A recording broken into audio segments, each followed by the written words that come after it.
എല്ലാവർക്കും കോമ്പറ്റേറ്റീവ് ക്രാക്കറിലേക്ക് സ്വാഗതം. ഞാൻ രേവതി വിജയൻ.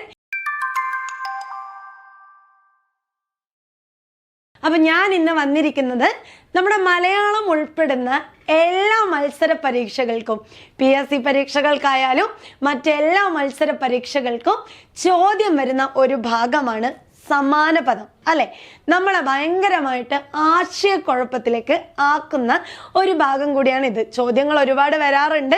അതുപോലെ തന്നെ നമുക്ക് അതാണോ ഇതാണോ ഏതാ ഉത്തരം ആകെ കൂടി ഡൗട്ട് ആക്കുന്ന കുറച്ച് പദങ്ങളുണ്ട്. പ്രീവിയസ് ക്വസ്റ്റ്യൻ പേപ്പറിൽ നിന്നും നോക്കിയെടുത്ത കുറച്ച് പദങ്ങളെ പരിചയപ്പെടുത്താൻ വേണ്ടിയിട്ടാണ് ഇന്ന് ഞാൻ നിങ്ങളുടെ മുമ്പിലേക്ക് വന്നിരിക്കുന്നത്. അപ്പൊ സമയം ഒട്ടും കളയുന്നില്ല, നമുക്ക് നോക്കാം. ഇവിടെ നോക്കിക്കേ, ഘാതകൻ എന്ന വാക്കിന്റെ അർത്ഥം എന്താണ്? ഘാതകൻ നമ്മൾ കേട്ടിട്ടുണ്ട്. എന്താ അർത്ഥം?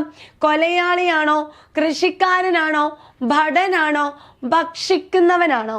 എന്താ ശരിക്കും ഘാതകൻ എന്ന് പറഞ്ഞാൽ അർത്ഥം? അല്ലെ, ഓരോ മുദ്രയും ശ്രദ്ധിച്ച് തന്നെ ഉത്തരം പറയണം കേട്ടോ. എന്താ ഉത്തരമായിട്ട് വരുന്നത്? ഭക്ഷിക്കുന്നവൻ. കണ്ടോ? അപ്പൊ ഘാതകൻ ഭക്ഷിക്കുന്നവനാണ്. പക്ഷെ ഇതേപോലെ നമ്മളൊരു ഘാതകനെ കേട്ടിട്ടുണ്ടല്ലോ. കൊലയാളി എന്ന അർത്ഥത്തിൽ ഒരു ഘാതകനെ കൂടി നമുക്ക് പരിചയമുണ്ട്. ഇതും നമ്മുടെ പരീക്ഷയിൽ വരും. അപ്പോ നമുക്ക് ഡൗട്ട് ഇല്ലാതെ പഠിച്ചു വെക്കാം. നോക്കിക്കോ, ഘാതകൻ. ഇവിടെ ഘായും തായും നോക്ക്. നമ്മൾ ഉച്ചരിക്കുന്ന സമയത്തെല്ലാം നമുക്ക് ഘാതകൻ ഘാതകൻ ഒക്കെ ആണെങ്കിലും ഈ ഘാതകന്റെ അർത്ഥമാണ് കൊലയാളി കേട്ടോ. ഘാതകൻ കൊലയാളി. ഇനി ഘായാണ് വരുന്നതെങ്കിലോ ഇപ്പൊ നമ്മൾ കണ്ട ഭക്ഷിക്കുന്നവൻ.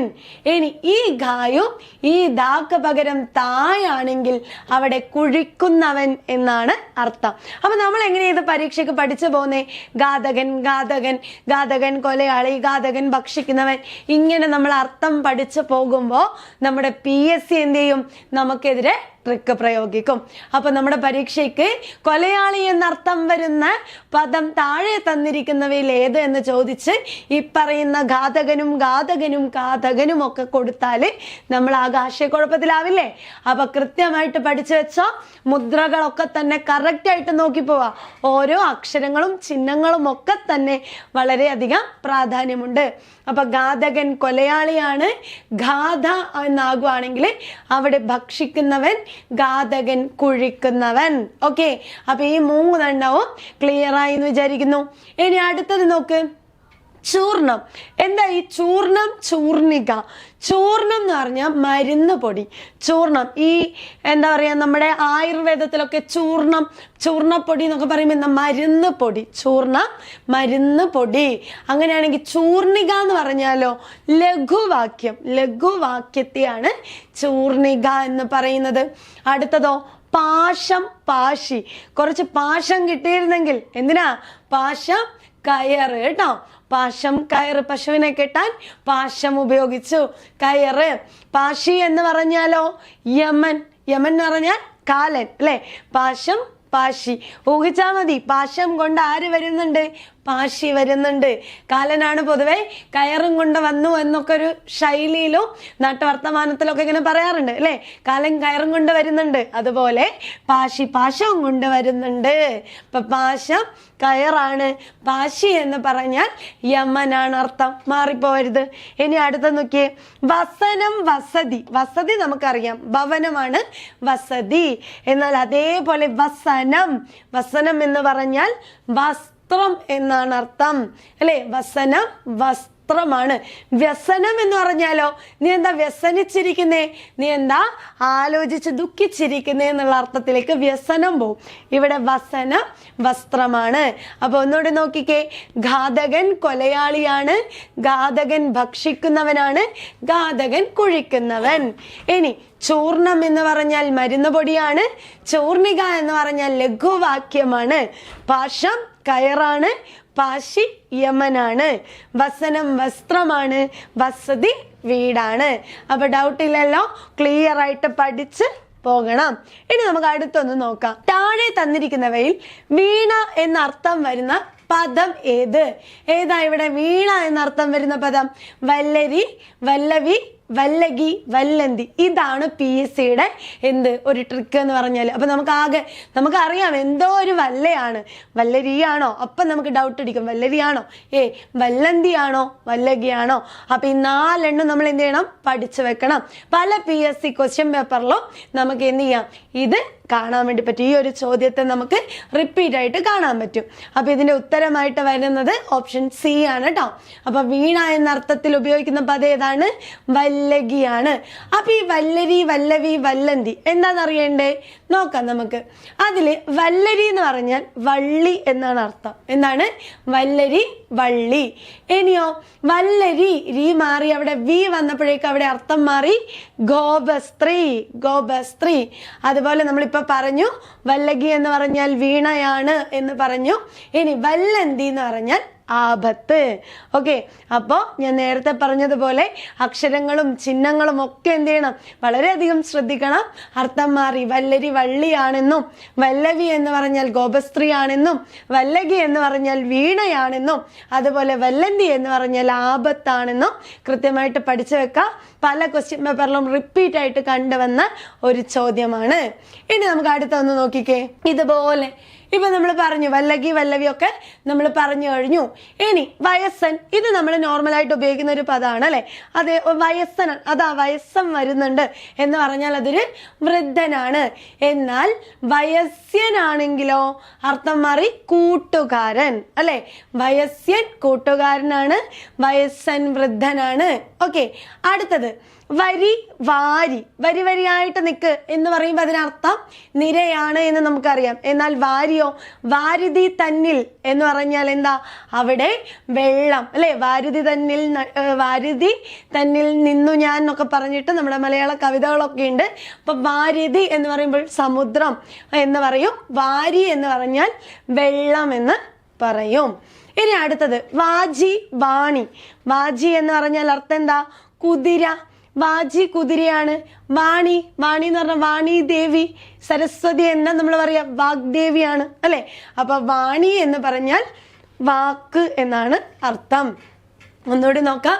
വല്ലകി വീണയാണ്, വല്ലവി ഗോപസ്ത്രീയാണ്, വയസ്സൻ വൃദ്ധനാണ്, വയസ്യൻ കൂട്ടുകാരനാണ്, വരി നിരയാണ്, വാരി എന്ന് പറഞ്ഞാൽ വെള്ളമാണ്, വാജി കുതിരയാണ്, എന്നാൽ വാണി വാക്കാണ്.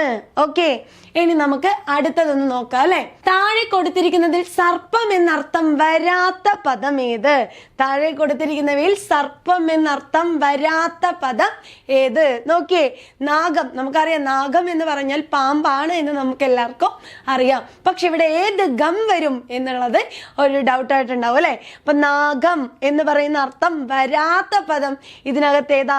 ഈ നാഗാണോ, ഈ നാഗാണോ? ഉരകം, ഇഴഞ്ഞു പോകുന്നതാണ്, അത് പാമ്പാണ്, ഉരകം എന്ന് നമുക്ക് എന്തായാലും അറിയാമായിരിക്കാം. പിന്നെ പന്നകം. അപ്പൊ പന്നകം എന്ന് പറയുന്നതോ പാമ്പിന്റെ പര്യായമാണ്, പാമ്പിനോട് സമാനമായിട്ട് പറയുന്ന പദമാണ്. പിന്നെ നമുക്ക് ആകെ ഡൗട്ട് ഈ നാഗമാണോ ഇതാണോ എന്നായിരിക്കും. അപ്പൊ പഠിച്ചു വെച്ചോ, നാഗം പാമ്പ് എന്ന അർത്ഥത്തിൽ പ്രയോഗിക്കുന്നത് ഈ ഗായായിരിക്കും. എന്നാൽ പാമ്പ് എന്ന അർത്ഥത്തിൽ അല്ലാതെ പ്രയോഗിക്കുന്നത് നമ്മുടെ സാധാരണ കമ്മായിരിക്കും. അപ്പൊ എന്താണ് നാഗം? ഇതാണ് പാമ്പ് എന്ന അർത്ഥത്തിൽ വരാത്തത്. അപ്പൊ ഈ നാഗത്തിന്റെ അർത്ഥം എന്താണെന്ന് അറിയണ്ടേ? നാഗം പാമ്പാണെങ്കിൽ നാഗം എന്ന് പറഞ്ഞാൽ എന്താ അർത്ഥം? സ്വർഗം എന്നാണ് അർത്ഥം. ഓക്കെ, അപ്പൊ നാഗം പാമ്പാണ്, എന്നാൽ നാഗം എന്നാണെങ്കിൽ അവിടെ എന്ത് വന്നു? സ്വർഗം എന്ന് അർത്ഥം വന്നു. അപ്പൊ നമ്മൾ മലയാളികൾ ഉച്ചരിച്ച് വരുമ്പോൾ എല്ലാം ഏകദേശം ഒരേപോലെ ഉച്ചരിക്കും. പക്ഷെ ലിപികളിൽ മാറ്റം വരുന്നു, അർത്ഥത്തിൽ മാറ്റം വരുന്നു. അതും കൂടി കൃത്യമായിട്ട് നമ്മൾ പഠിച്ചു പോകണം. ഇത് തന്നെയാണ് നമുക്ക് പദശുദ്ധി എന്ന് പറയുന്ന ഭാഗത്തും ആവശ്യമായിട്ട് വരുന്നത്. ഇനി അടുത്ത നോക്കിയേ, കന്ദരം. കന്ദരം, കന്ദരം. ഇത് നോക്ക്, രണ്ടും എന്താ നോക്ക്. അപ്പൊ ഇതിന്റെ അർത്ഥം എന്താ? കന്ധരം ആണെങ്കിൽ ഗുഹയാണ്, കന്ധരം ആണെങ്കിൽ കഴുത്ത് എന്നാണ് അർത്ഥം വരുന്നത്. ഇനി അതേപോലെ കരാളം, മരാളം. കരാളം, മരാളം. കരാളം എന്ന് പറഞ്ഞാൽ ഭയങ്കരമെന്നോ, മരാളം എന്ന് പറഞ്ഞാൽ അരയന്നം എന്നാണ് അർത്ഥം. എത്ര വ്യത്യാസമുണ്ട് അല്ലേ? എന്താണ്? കരാളം ഭയങ്കരമാണ്, മരാളം അരയന്നമാണ്. ഇനി പർണം. പർണം നമുക്ക് കേട്ടിട്ടുണ്ട് അല്ലെ. പർണം എന്ന് പറഞ്ഞ ഇലകളാണ്, ഇല. പർണം ഇല.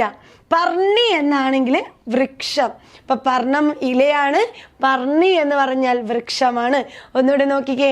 നാഗം സ്വർഗം, നാഗം പാമ്പ്, കന്ദരം ഗുഹ, കന്ദരം കഴുത്ത്, കരാളം ഭയങ്കരം, മരാളം അരയന്നം, അതുപോലെ പർണം ഇല, പർണി വൃക്ഷം. ക്ലിയർ ആയോ?